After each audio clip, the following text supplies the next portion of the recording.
Bien, buenos días. Empezamos hoy un nuevo capítulo, el 15 del Evangelio de Marcos. Este capítulo va de la mano con el anterior. Estuvimos viendo cómo apresaban a Jesús y lo llevaban para juzgarlo clandestinamente delante de las autoridades judías. Vimos también en el capítulo 14 cómo todos sus discípulos lo abandonaban, ¿no? Pedro, que seguía de lejos, pues luego lo niega. Y bueno, Judas Iscariote es el que lo traiciona, ¿no?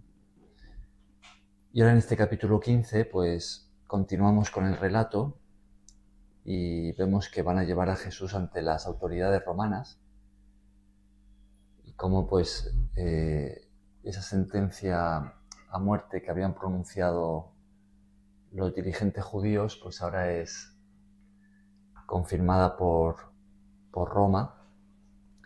Y bueno, pues vamos a ver aquí cómo lo crucifican y todo lo relacionado, ¿no? Bien, pues vamos a leer desde el primer versículo del capítulo 15.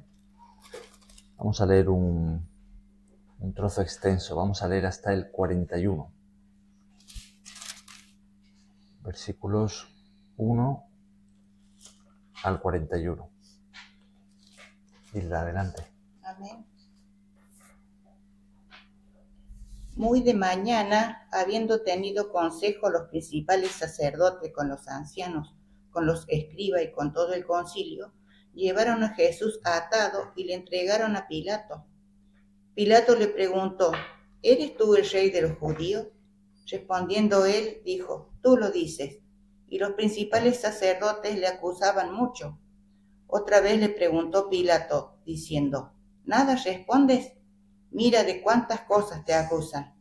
Mas Jesús ni aun con eso respondió, de modo que Pilato se maravillaba. Ahora bien, en el día de la fiesta les soltaban preso, cualquiera que pidiesen. Y había uno que se llamaba Barrabás, preso con sus compañeros de motín que habían cometido homicidio en una revuelta. Y viniendo la multitud, comenzó a pedir que hiciese como siempre les había hecho. Y Pilato les respondió diciendo: ¿Queréis que os suelte al rey de los judíos? Porque conocía que por envidia le habían entregado a los principales sacerdotes. Mas los principales sacerdotes incitaron a la multitud para que le soltase más bien a Barrabás. Respondiendo Pilato, les dijo otra vez: ¿Qué pues queréis que haga con del que llamáis rey de los judíos? Y ellos volvieron a dar voces: Crucifícadle. Pilato les decía: Pues qué mal ha hecho. Pero ellos gritaban aún más: Crucifícale. Y Pilato, queriendo satisfacer al pueblo, les soltó a Barrabás y entregó a Jesús, después de azotarle para que fuese crucificado. Entonces los soldados le llevaron dentro del atrio, esto es, al pretorio, y convocaron a toda la compañía. Y le vistieron de púrpura y poniéndole una corona tejida de espinas, comenzaron luego a saludarle: ¡Salve, rey de los judíos! Y le golpeaban en la cabeza con una caña y le escupían, y puestos de rodillas le hacían reverencia. Después de haberle escarnecido, le desnudaron la púrpura y le pusieron sus propios vestidos y le sacaron para crucificarle. Vale, vamos a parar ahí. Sí. Hemos dicho de leer hasta el 41, pero vamos a parar aquí. Hay mucho para comentar. Mañana seguimos avanzando. Bien, leemos una vez más el primer versículo, el 1. Josie, ¿quieres tú? Muy de mañana, habiendo tenido consejo los principales sacerdotes con los ancianos, con los escribas y con todo el concilio, llevaron a Jesús atado y le entregaron a Pilato. ¿Y quieres leer el 53 del anterior, del capítulo 14? Trajeron pues a Jesús al sumo sacerdote y se reunieron todos los principales sacerdotes y los ancianos y los escribas. O sea, en el juicio clandestino que le hicieron por la noche, pues le llevaron a los dirigentes judíos, ¿no? Estaba ahí el sumo sacerdote como máxima autoridad. Y luego, pues, leemos aquí, ¿no? Los principales sacerdotes, los ancianos, los escribas. Y veíamos que en ese juicio, pues estaban presentándose testigos falsos. Y finalmente el sumo sacerdote pregunta directamente a Jesús. ¿Qué pregunta le hace? ¿Os acordáis? Esto lo veíamos ayer y el día anterior. ¿Eres tú el rey de los judíos? Pero no Pilato, el sumo sacerdote, la noche anterior. ¿Eres tú el Cristo, el Hijo del Bendito? Claro, eso está en el versículo 61. El sumo sacerdote, como Jesús no respondía ante las acusaciones que le hacían, pues finalmente le lanza una pregunta directa, ¿no? ¿Eres tú el Mesías? ¿No? Recordamos que la palabra Cristo es la misma que la de Mesías, ¿no?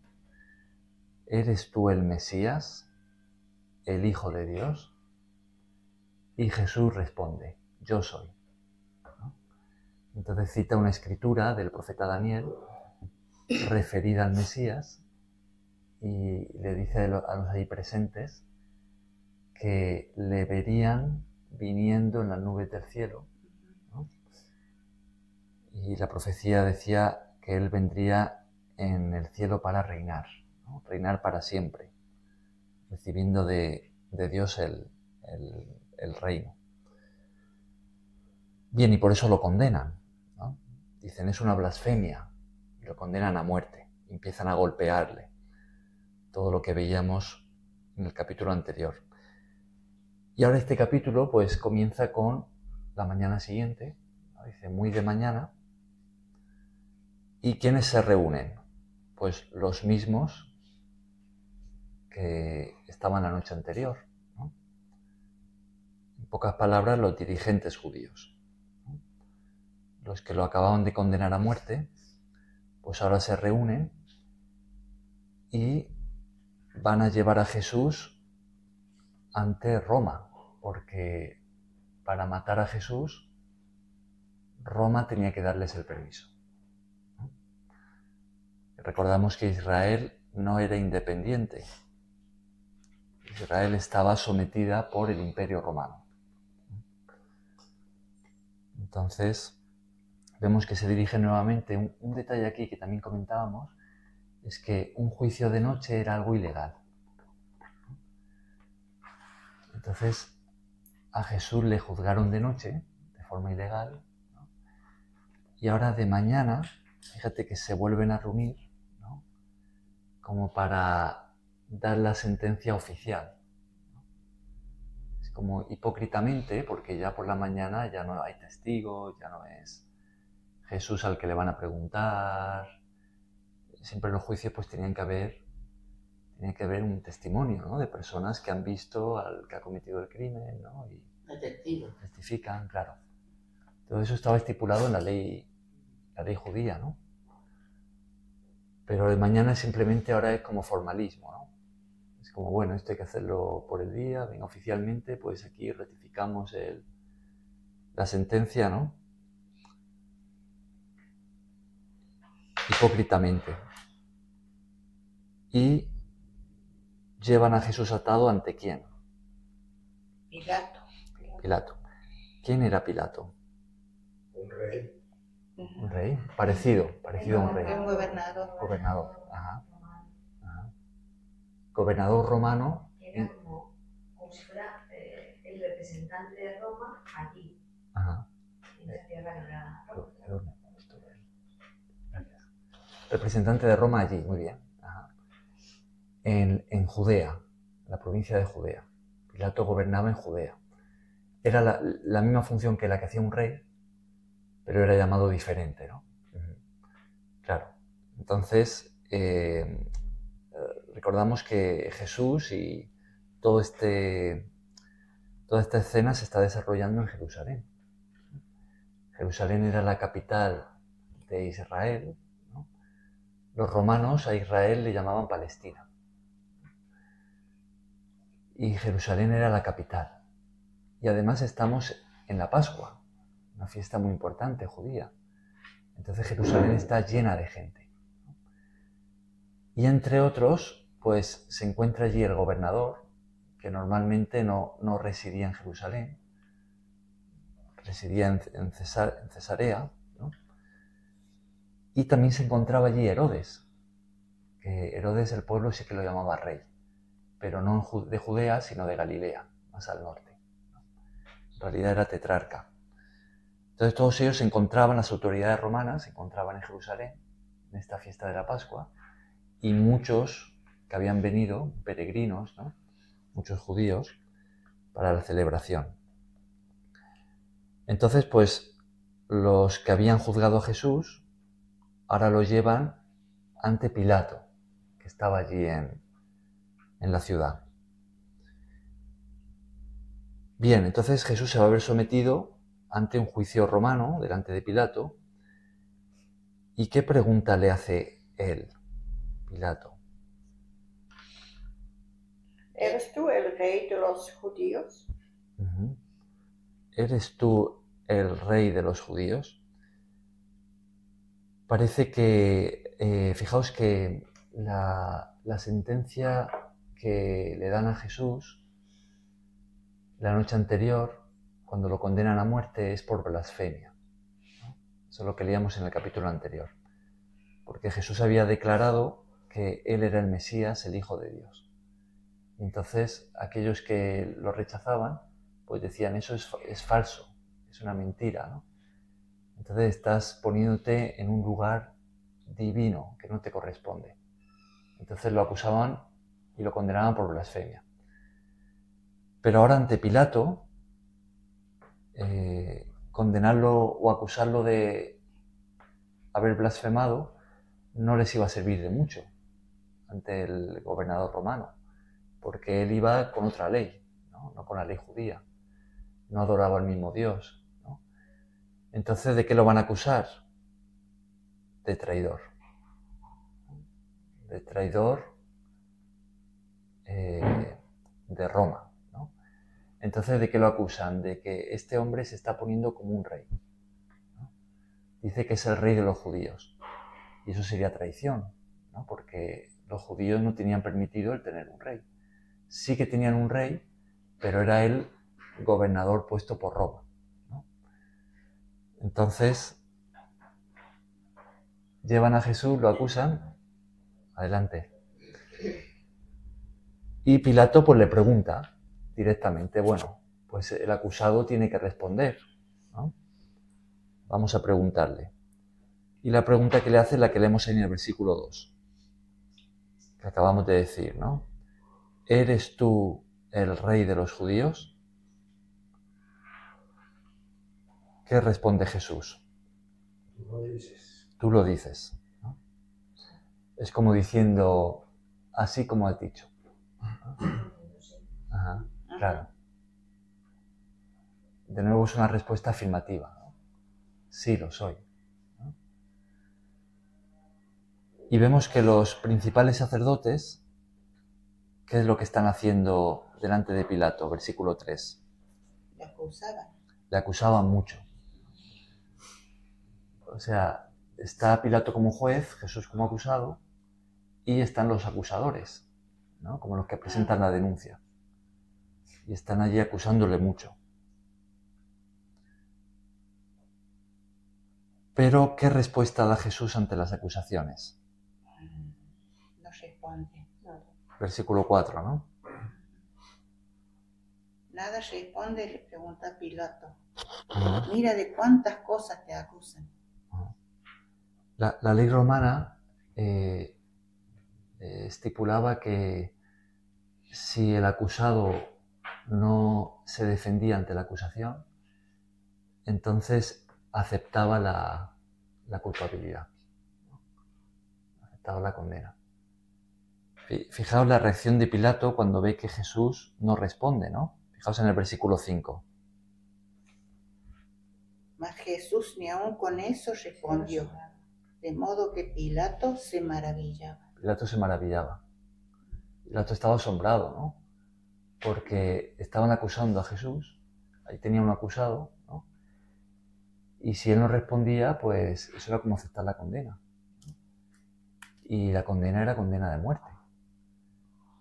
Entonces, claro, Pilato le pregunta, dice, oye, ¿no respondes nada? Mira todo, de cuántas cosas te acusa. Pero Jesús ni aún así respondió, ¿no? Se mantuvo callado. Fijaos, si hacemos un breve salto al profeta Isaías, en el Antiguo Testamento, en Isaías 53, tenemos una profecía que hace este profeta, ¿no? Por revelación de Dios, sobre los sufrimientos que experimentaría el Mesías. Ahora, esto Isaías lo escribió unos 700 años antes de Cristo, antes de que Jesús naciera. Y fijaos, todo el capítulo, la verdad es que es un capítulo muy detallado en cuanto a ese calvario por el que pasaría el Mesías y el sentido, ¿no? El porqué, el propósito. Es un buen versículo para leer y para estudiar. Pero vamos simplemente a leer el versículo 7. Angustiado él y afligido, no abrió su boca.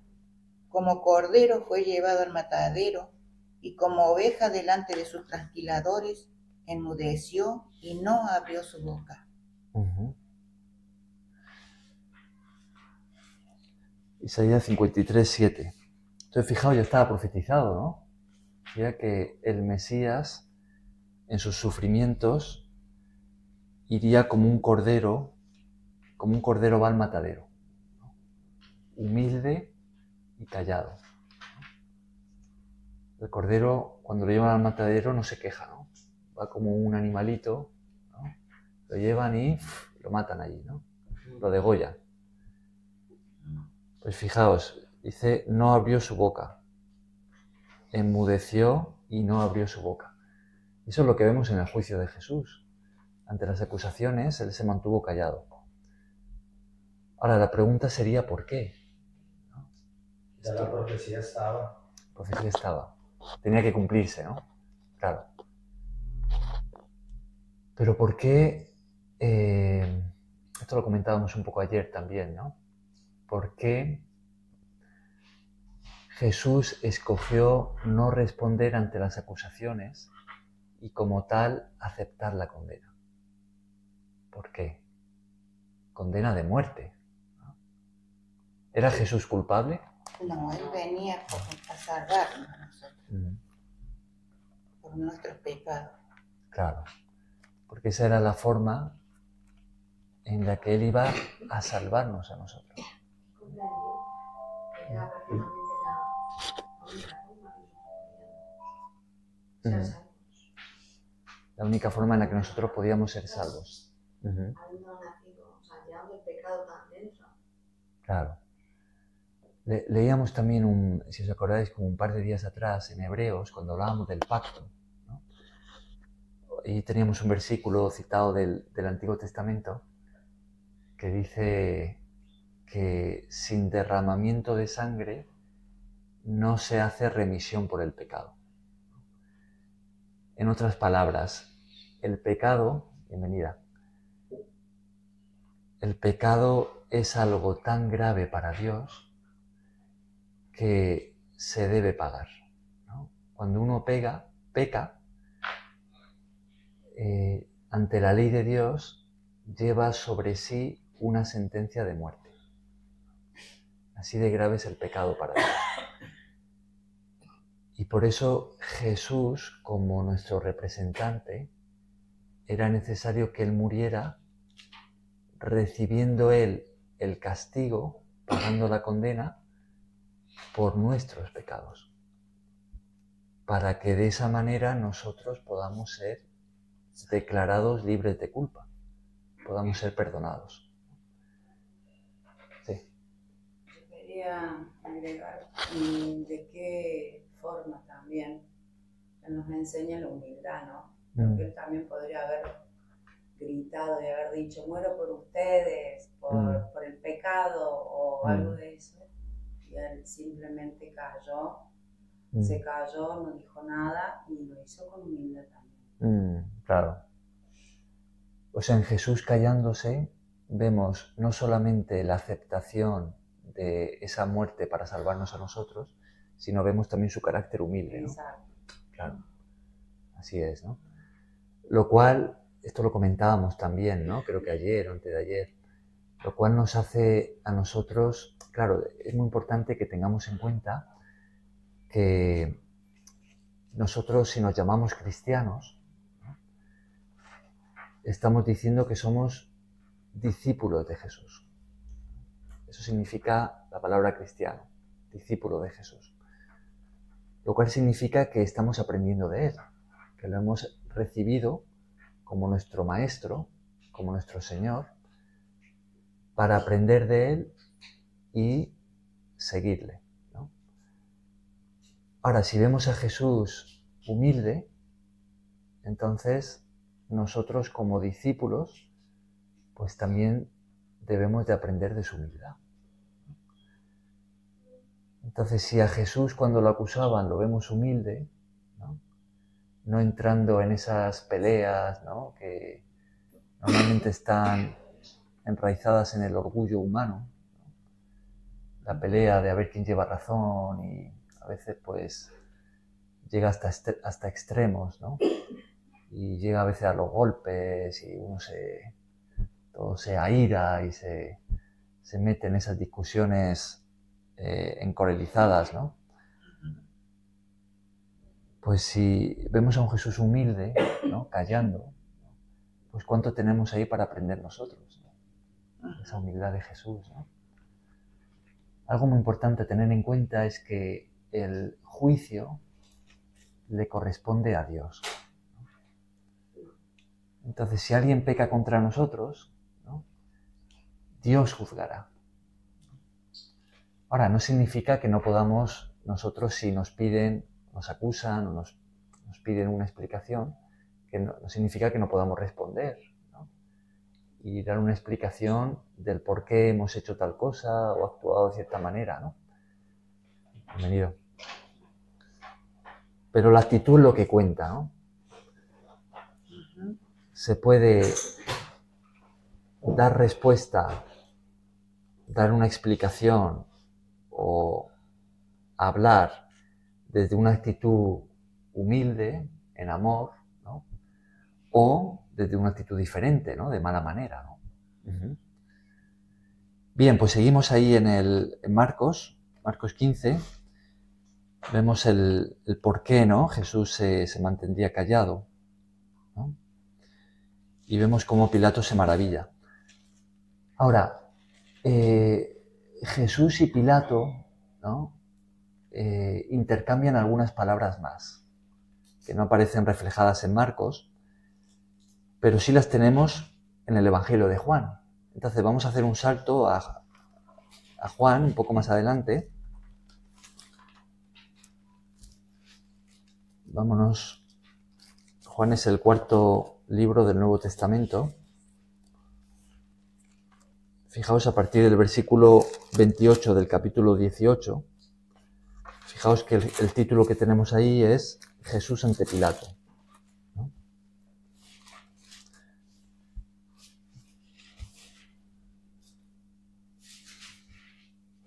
Fijaos, por ejemplo, en el versículo 33, es lo que veíamos en Marcos, ¿no?, que es la pregunta que Pilato le hace a Jesús, ¿no? ¿Eres tú el rey de los judíos? Eso es lo que hemos leído en Marcos, ¿no? Marcos simplemente resume la respuesta de Jesús, ¿no? Dice, tú lo dices, ¿no? Pero Jesús en realidad, fijaos qué pregunta tan interesante le hace a Pilato, ¿no?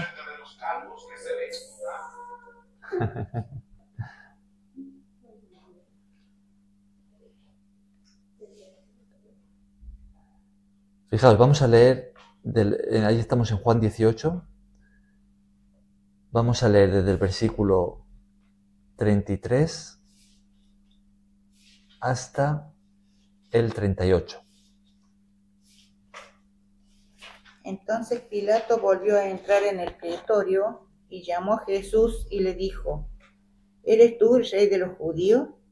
Jesús le respondió, ¿dices tú esto por ti mismo o te lo han dicho otros de mí? Pilato le respondió, ¿yo soy acaso judío? Tu nación y los principales sacerdotes te han entregado a mí. ¿Qué has hecho?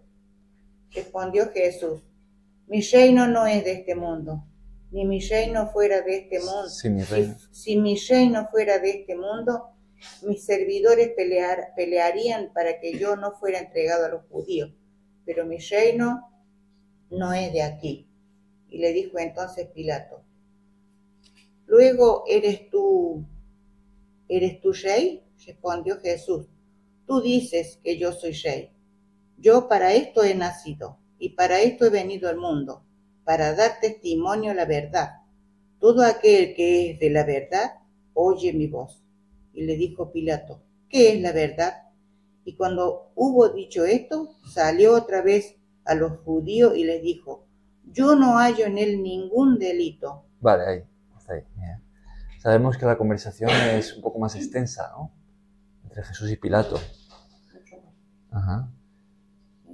Fijaos, ¿qué es lo primero que Jesús le responde a Pilato cuando él le ha preguntado si era el rey de los judíos? Versículo 34. ¿Dices tú esto por ti mismo o te lo han dicho otros de mí?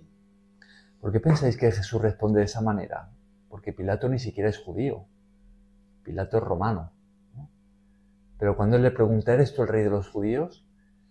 Parece que Jesús lo que quiere saber es si es una pregunta honesta que sale del propio Pilato o si simplemente es un formalismo del juicio porque es la acusación que le están haciendo, ¿no? ¿Por qué pensáis que eso le importa a Jesús? Que él responde de esa manera.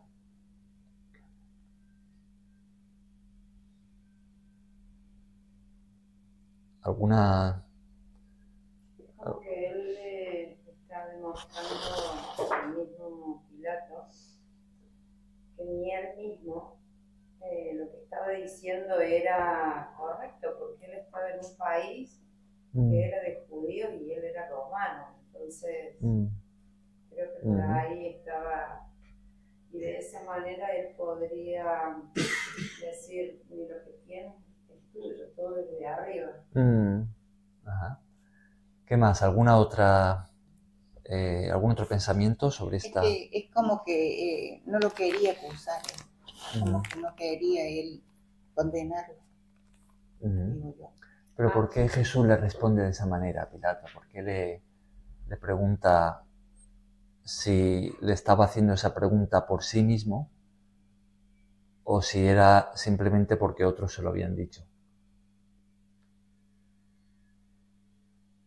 Porque uno no debe de juzgar por lo que otros le digan, sino por lo que uno vea, por lo que uno mire en la persona. Ajá. No debe de juzgar, porque es que aquel me dijo, no es lo que yo piense, lo que yo crea. Ajá, interesante. También había, en algunos de los evangelios habla de la mujer de Pilato, ¿no? Aquí en Juan, sí. Habla de que ella también tuvo como una especie de visión acerca de Jesús y él se queda como también pensando lo que ella le dice. Entonces, creo que ahí también, ¿no? Él se queda siempre pensativo en lo que ella veía que iba a sufrir un hombre. Jaime, bienvenido. Ajá. Adelante. Bien, a mí esta pregunta de Jesús me recuerda a lo que habíamos estudiado en Marcos, creo que 8 o 9, cuando Jesús le pregunta a sus discípulos, ¿qué dice la gente acerca de mí? ¿Os acordáis de eso? Y luego Jesús, enfoca la pregunta todavía más y les dice, ¿y vosotros qué decís de mí? ¿No? ¿Quién decís que soy yo? Y es cuando Pedro responde, ¿no? Tú eres el Mesías, el Hijo de Dios.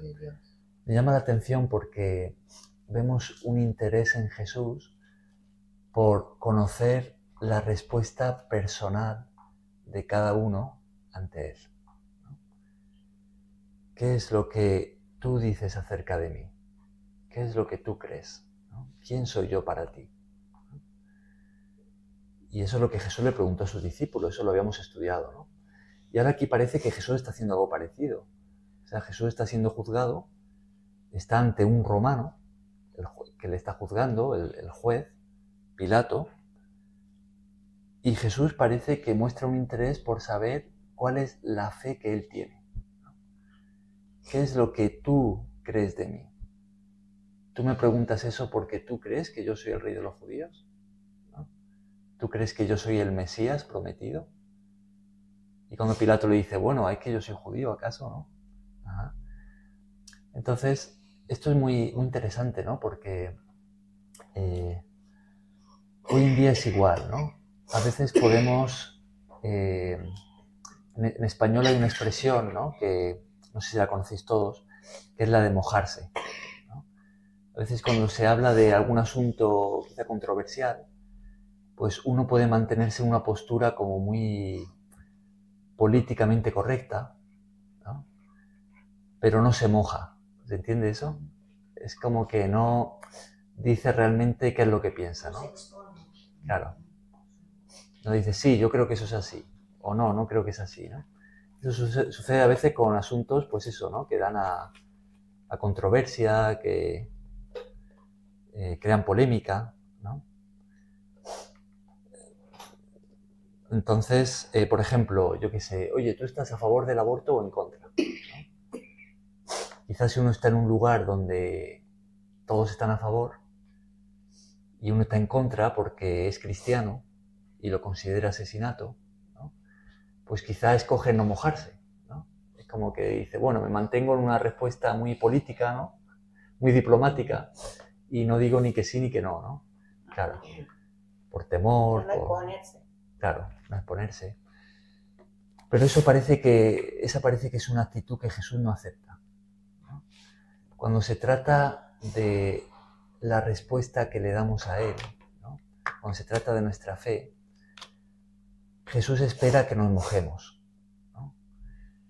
Que de nuestra boca... Bien, seguimos grabando. Decíamos que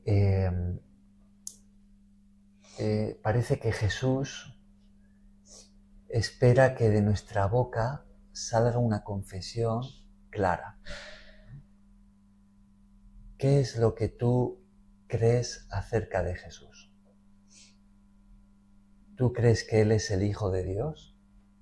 ¿Que Él pagó por tus pecados en esa cruz? ¿Que Él resucitó? ¿Tú lo has aceptado en tu vida como tu Señor? Esa es la confesión de fe que Dios quiere escuchar de nosotros. Hasta que no lleguemos a ese punto, pues nos mantenemos como en una posición neutral, entre comillas, ¿no? Porque realmente posiciones neutrales, cuando se trata de Dios, no existen. Y queremos como quedar bien con todos, no mojarnos, y aún pues parece como que no estamos decididos, ¿no? En Romanos capítulo 10, ¿no? Fijaos, ahí leemos algo muy interesante que escribió el apóstol Pablo. Vamos a leerlo.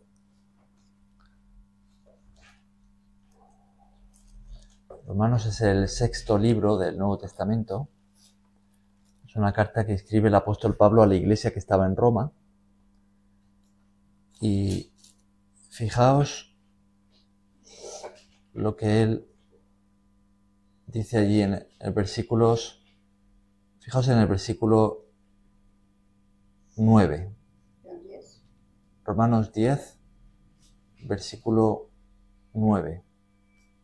Que si confesares con tu boca que Jesús es el Señor y creyeres en tu corazón que Dios le levantó de los muertos, serás salvo. Serás salvo. Ajá. ¿Y el 10? Porque con el corazón se cree para justicia, pero con la boca se confiesa para salvación. Uh-huh. Es muy... es interesante cuando entendemos el contexto en el que el apóstol Pablo está escribiendo esto, porque fijaos que desde el comienzo la Iglesia padeció mucha persecución. Una persecución que empezó de parte de los judíos, pero luego de parte de los romanos, ¿no? Entonces, Pablo está escribiendo a una iglesia que se encontraba en Roma, la propia capital del Imperio Romano, donde los cristianos fueron muchas veces perseguidos. Y persecuciones, por ejemplo, como la de Nerón, que fue en la época del apóstol Pablo, pues en la propia Roma, Nerón decapitó y mató de una forma horrible, con tortura incluso, a muchos cristianos, ¿no? Entonces, confesar abiertamente, públicamente, que Jesús era el Señor, ante Roma, eso era pena de muerte, ¿no? De hecho, Roma decía así, decía que el César era el Señor, ¿no? Decía, el César es Señor. De hecho, muchas veces el César lo proclamaron un dios, ¿no? Entonces decir, no, el César no es el Señor, Jesús es el Señor.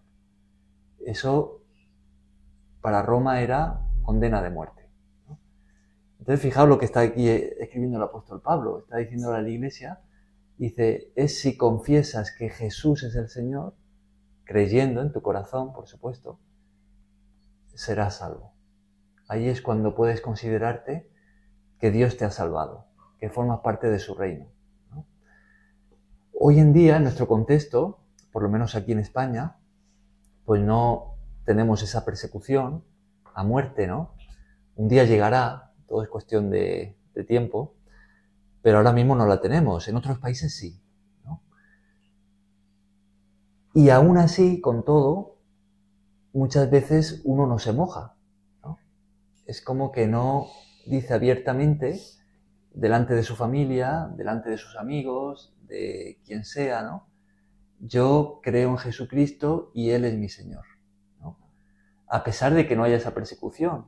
¿Qué es lo que hay? Pues puede haber burla, puede haber desprecio, o que algunos dejen de ser amigos de uno, ¿no? Por algo así, pero no hay cárcel ni muerte, ¿no? Aquí en España. En España hay muchísima presión. Ajá. Imagínate donde sí que hay persecución. Eso que no Claro, claro. Entonces, y aún así, fíjate lo cobardes que podemos llegar a ser, ¿no? Aún así, que no salga de nuestra boca una confesión clara de nuestra fe en Jesucristo. Y sin embargo, fijaos, el apóstol Pablo lo pone como un requisito para la salvación, ¿no? Es que la fe en Jesucristo, cuando es verdadera del corazón, tiene que salir por la boca, tiene que salir. Uno tiene que mojarse, tiene que posicionarse, ¿no? Delante de otros y decir, yo soy de Cristo, ¿no? Le gusta a quien le guste. Cuando uno dice, yo soy de Cristo y creo en el Señor, nos llaman locos. Son locos. Claro, y no. Nos pueden llamar locos, ¿no? Claro. Y ese es el interés que vemos en Jesús, ¿no? Jesús está interesado por saber qué es lo que tú dices acerca de mí. ¿Qué es lo que tú crees? ¿Cuál es tu fe? A ver, que salga por tu boca, que quiero escucharlo, ¿no? Eso es lo que le preguntó a sus discípulos y es lo que le pregunta ahora Pilato. Bueno, ¿tú esto lo dices por ti mismo? ¿Tú crees que yo soy el rey prometido? ¿El Mesías? ¿O es simplemente esto formalismo legal y me lo dices porque otros te están dando esa acusación, ¿no? Ajá. Entonces, ¿es importante nuestra confesión de fe? Sí, es que es importante porque ayer nombraba la tierra, usted nombraba la película, y este hombre, a mí una de las cosas que me impactó este personaje o esta persona, él duda, él está como dentro, está dudando, él como que no sabe qué hacer porque se le ve en su cara como...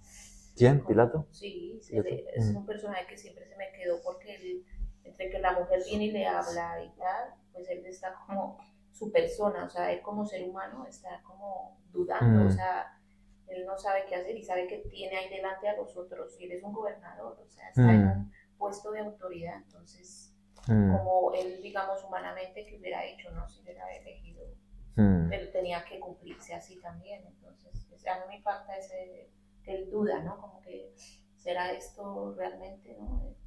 Ser hijo de Dios. Claro que ahí, yo creo que es, voy a decir lo que es muy evidente, que se echa de menos, él dice, por decir soy hijo de Dios, prácticamente, ¿no? Sí, es claro.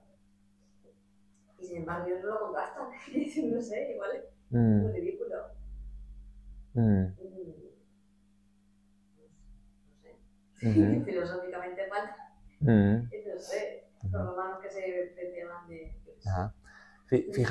Fijaos que el personaje de Pilato, ¿no? Como estaba comentando Joana, en él vemos precisamente esto, ¿no? Vemos como alguien que tiene que juzgar a Jesús, ¿no? Porque él está puesto ahí como el representante de Roma, entonces lo han traído a Jesús como acusado y él tiene que dictaminar una sentencia, ya sea de inocente o de culpable, ¿no? Por otro lado, vemos como si él parece en ocasiones como si no quisiera condenarlo, ¿no? Por ejemplo, aquí en lo que habíamos leído de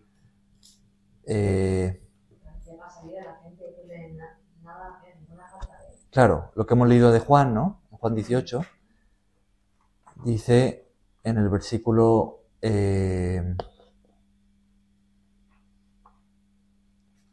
el versículo 38, ¿no? Que Pilato, cuando termina de hablar con Jesús, sale a los judíos y les dice, yo no hallo en él ningún delito, ¿no? O sea, Pilato está diciendo, oye, este hombre que me habéis traído es inocente, ¿no? Me estáis pidiendo que lo mate, que lo condene a muerte, pero es inocente. Yo he hablado con él y no encuentro nada culpable de muerte, ¿no? O sea, vemos ahí ese conflicto que Pilato tendría, ¿no? Yo aquí tengo un hombre que no es culpable de muerte, ¿no? No lo veo como para condenarlo, ¿no? Un poco más adelante, en el capítulo 19, que vemos que la gente insiste, ¿no? En que Pilato lo condene.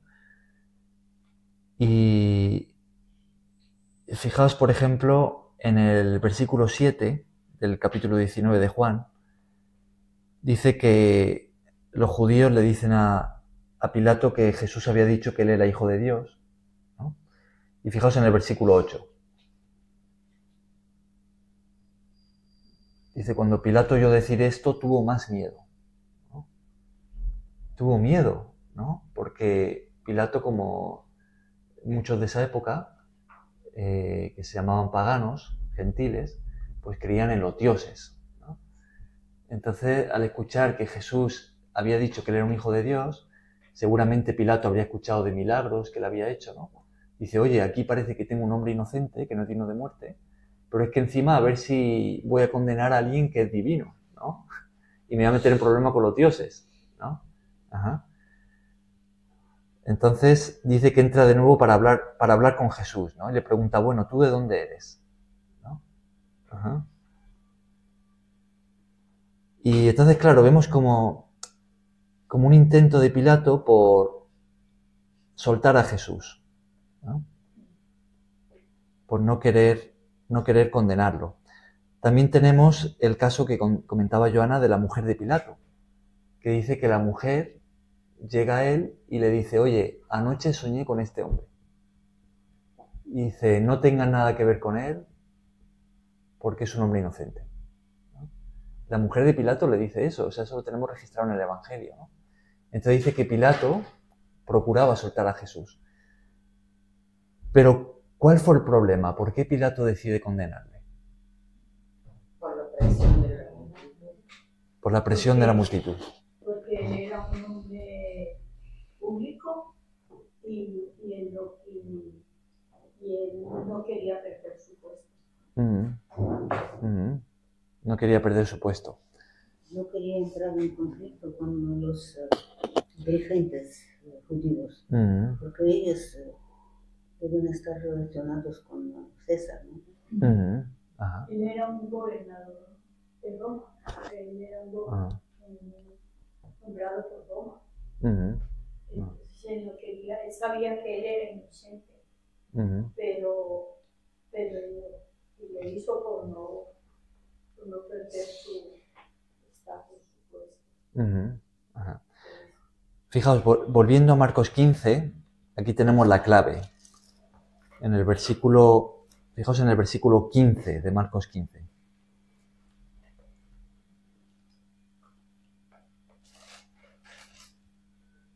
Y Pilato, queriendo satisfacer al pueblo, le soltó a Barrabás y entregó a Jesús después de azotarle para que fuese crucificado. Porque él lo hizo azotar a ver si, pues con eso ellos se calmaban y dejaban de pedirle que lo condenaran. Porque a él lo llevaron a otra parte, pero lo devolvieron a él para que lo condenaran. Claro. Él lo mandó a otras autoridades. Claro, a Herodes, lo mandó a Herodes, sí. Y él se volvió a mandar a Herodes. ¿A Herodes? Sí. Herodes era el gobernante de Galilea. Y cuando Pilato escuchó que Jesús era Galileo, y resulta que Herodes estaba en ese momento en Jerusalén, pues entonces dice, mira, me lo quito yo de encima, y así no tengo yo que condenarlo y que sea Herodes el que decida, ¿no? Pero en donde estábamos antes, en Juan 19, ahí también Jesús, o sea, como tenía que cumplirse lo que se tenía que cumplir, le da como una autorización a Pilato. Claro, Él le dice, respondió Jesús, ¿no? O sea, le dice, venga, o sea, como que digo yo, no, a mí no me hablas, no sabes que tengo autoridad para crucificarte y que tengo autoridad para soltarte. Y Jesús le dijo, ninguna autoridad tendrás contra mí si no te fuese dada de arriba. Por tanto, el que a ti me ha entregado, mayor pecado tiene. Como que ya, venga, entrégueme rápido y que se acabe. De alguna manera está defendiendo en base a la posición que comprende a Pilato. Claro, les estaba haciendo comprender lo que estaban Ninguna haciendo. autoridad tendría si no te la había dado a mi padre. Pero que eso es por encima de todo. Jesús sigue consciente de que está cumpliendo el plan, ¿no? Y que su vida está en las manos de Dios, ¿no? No de los hombres, ¿no? Pero fijaos en la expresión esta de Marcos 15:15, ¿no? Que es a la que quería llamar vuestra atención, ¿no? Fijaos, dice, y Pilato queriendo satisfacer al pueblo. O sea, Pilato cuando toma la decisión de condenar a Jesús, finalmente, es queriendo satisfacer al pueblo. Y ese es el problema. Ese es el mismo problema que tenemos hoy, ¿no? Cuando uno no se moja, no confiesa públicamente, abiertamente, de forma clara, delante de todos, Jesús es mi Señor y yo le he entregado mi vida, ¿no? Y yo voy a vivir como Él enseña, me da igual lo que digan los demás, lo que diga la sociedad, ¿no? Cuando uno no llega hasta ese punto, ¿no? Por lo general es por lo mismo, es por temor al pueblo, temor a la gente, temor a familiares, a amigos, a aquellos que están en la vida de uno, que no comparten esa fe, ¿no? Que la rechazan, y uno quiere quedar bien. Entonces dice, mejor me quedo callado. Y muchos escogen vivir una vida cristiana en lo clandestino, ¿no? Como calladito, yo no le digo nada a nadie, para que nadie se meta conmigo, ¿no? Así quedo bien con todos, con Dios y con la gente. El problema con eso es que no funciona. No funciona. El apóstol Pablo escribió así, como hemos leído, si confesares con tu boca que Jesús es el Señor, ¿no? Y creyeres en tu corazón, por supuesto. Pero también puede ser una confesión hipócrita, ¿no? También incluso esa confesión puede ser por quedar bien, porque uno está en un círculo religioso, ¿no? Y confiesa pero sin creer, ¿no? Eso tampoco sirve, ¿no? Pero ese posicionamiento, ¿no? Claro, abierto, sea delante de quien sea, es lo que demuestra, en cierta medida, que nuestra fe es verdadera, ¿no? Que realmente creemos y hemos respondido al llamado de Jesús. Y que Dios conoce el corazón, sabe si estamos bien o estamos llevando las cosas mal. Claro, Entonces, ¿sabe? Dios todo lo sabe. Fijaos en Mateo 10, ¿no? Cuando Jesús envió a sus discípulos a predicar y Él les advirtió de las persecuciones que vendrían, ¿no? Fijaos que de nuevo estamos en el contexto de persecución, donde confesar que uno es cristiano, pues es problemas, ¿no? Cuando Jesús avisó de lo que llegaría. Fijaos en cómo, en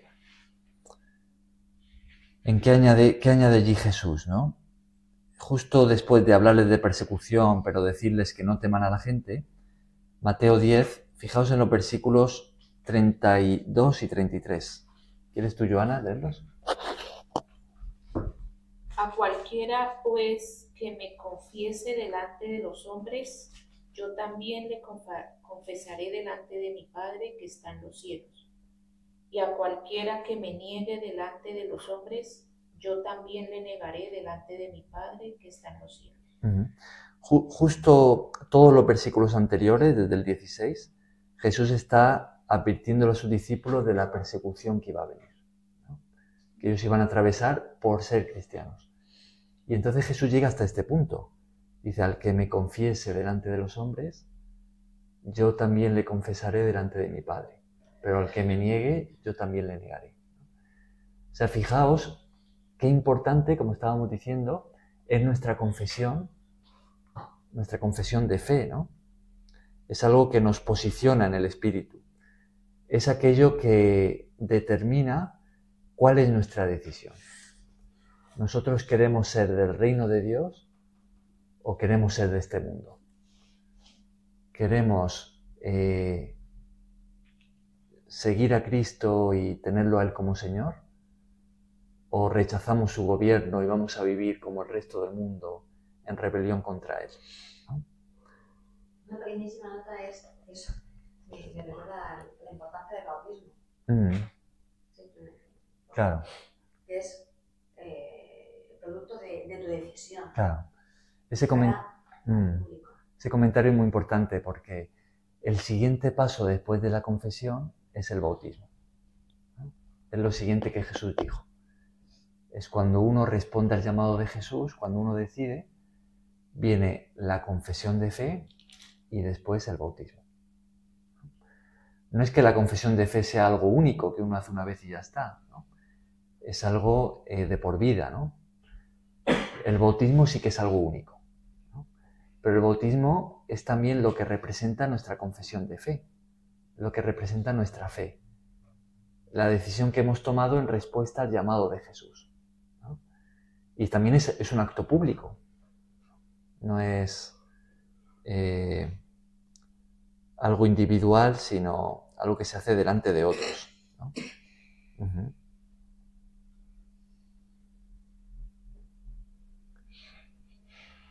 Bien, ¿algún comentario sobre todo esto? Fijaos que tenemos mucho más para resaltar, ¿no?, de la conversación entre Jesús y Pilato, pero vamos a dejarlo aquí porque ya hemos cumplido con el tiempo.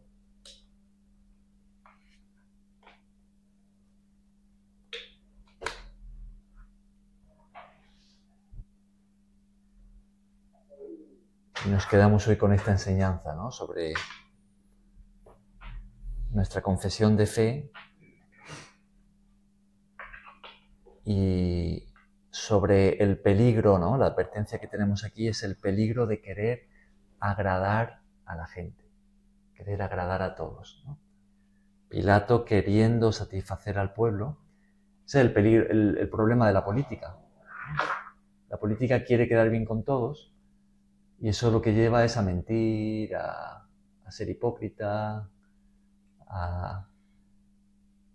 no es un asunto de verdad, no es un asunto de hacer lo que es lo correcto, sino un asunto de querer quedar bien y ganar votos. Que Dios nos ayude a no caer en esa trampa. No volvernos nosotros en buenos políticos, ¿no? Y querer agradar a todos, quedar bien con todos, en lugar de querer primeramente agradar a Dios. Claro. Cuando decimos que Jesús es nuestro Señor, lo que estamos diciendo es que es a Él a quien queremos agradar. Es a Él a quien vamos a obedecer, ¿no? Le guste a quien le guste, ¿no? Sea la opinión del público de una manera o de otra, ¿no? Hay asuntos muy controversiales de los que Jesús ha hablado claramente, pero la gente dice otra cosa, ¿no? Entonces, si decimos que somos cristianos, entonces lo que vamos a hacer es que antes que a la gente queremos agradar a Dios, ¿no? Y vamos a hacer la voluntad de Dios, nos haga quedar bien o quedar mal, ¿no? Esa actitud es muy importante. Sin esa actitud no podemos ser cristianos. Y sus mandamientos, lo que dice, ¿no? Claro. Estar confiando en Dios que lo dé la voluntad de seguir, cumpliendo los mandamientos que Él nos dejó en la Biblia. Claro. Pero entonces, ¿la política es mala? Pues la política corrompida sí. Lamentablemente, no sé si existe hoy en día en España, no lo creo. Algún partido político que no esté corrompido. No, pero hay unos que son peores. Por ejemplo, el de ahora tiene esto de género, claro. Tiene el aborto.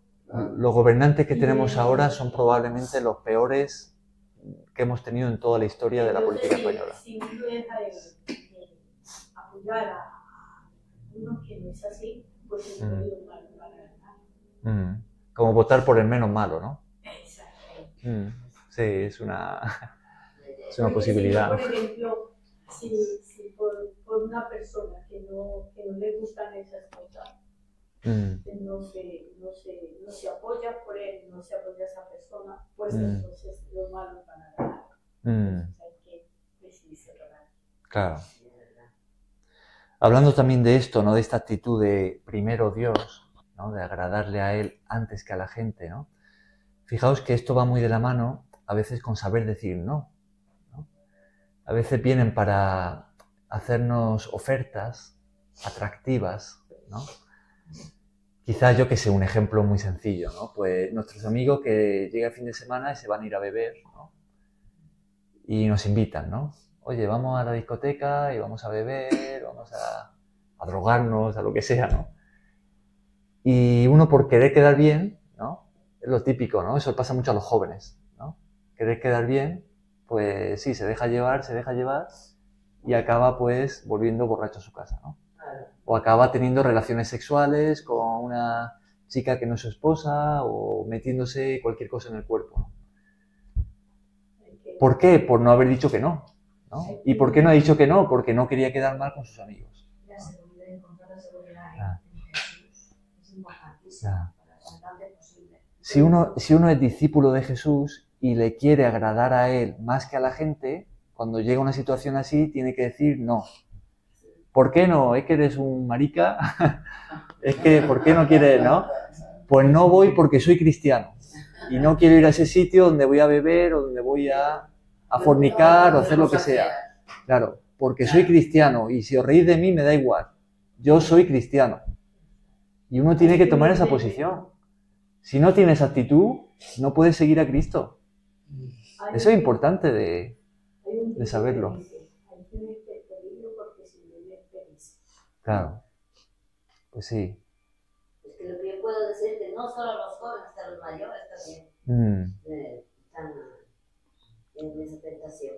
Claro. Porque a mí mismo una amiga me decía, vamos a la discoteca a bailar. Yo no puedo ir ahí. A mí no me gusta su sitio, digo, yo soy cristiano. No, dice, vamos, porque dice, después le pide perdón a Dios. Claro.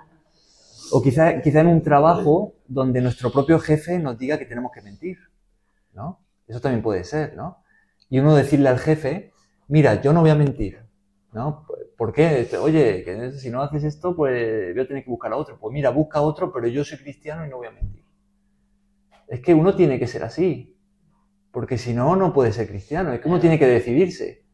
O yo quiero agradar a Dios y quedar bien con Él primero, más que con la gente, o quiero quedar bien con la gente. Claro. Porque las ofertas van a venir de todos los colores, vienen de parte del diablo, pero vienen muchas veces por personas, ¿no? Y situaciones donde sabemos, nuestra conciencia nos lo dice, sabemos que eso no está bien, que eso es algo que es contrario a lo que Jesús nos enseñó, ¿no? Y oye, hay que decidirse, hay que hablar, hay que decir, o yo voy a seguir a Cristo, aunque quede mal con la gente, o por querer, como Pilato, complacer a la gente, pues sí, me dejo llevar. Y uno dice, no importa, si yo soy creyente, yo tengo mi fe, pero aquí pues cedo a esto, ¿no? Es una actitud que podemos aprender de hoy, ¿no? Que es muy importante y que Dios quiere enseñarnos. Muy importante, sí. Bien, lo dejamos